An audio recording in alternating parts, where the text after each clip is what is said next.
Баршаңызға сәлем достар. Бүгін осындай өте әдемі және өте дәмді бисквитті пирог пісіреміз.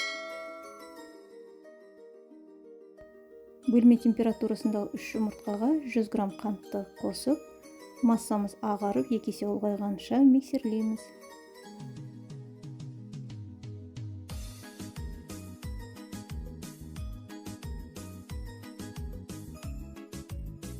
Үш ас қасық сұйық май қосамыз және 3 ас қасық сүтті қосып, тағы да араластырамыз.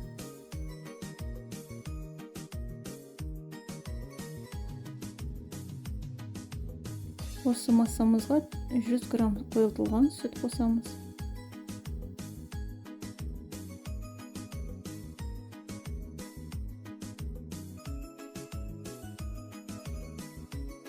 Бір келкі масса болғанша миксерлейміз.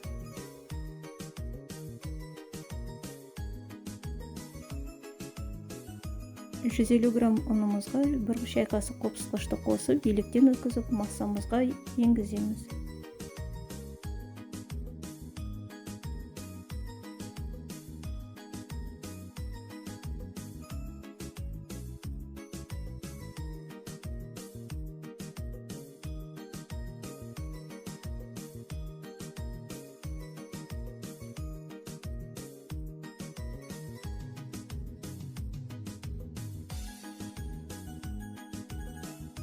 Бізде бір келкі қоймалжың масса шығады.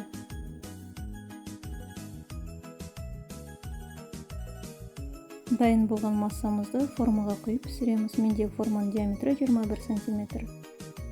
Бисквитімізді духовкада 180 градуста 35-40 минут пісіреміз.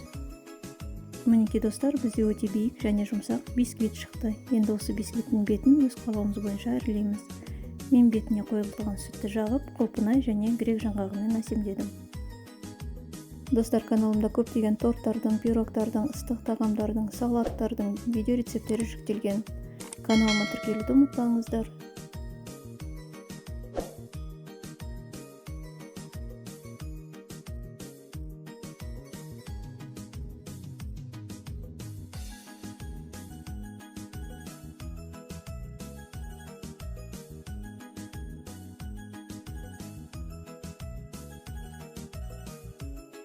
Достар, егер сіздерге рецепт ұнаса, каналыма тіркеліп, қоңырау белгісін басып, все дегенді таңдауды ұмытпаңыздар.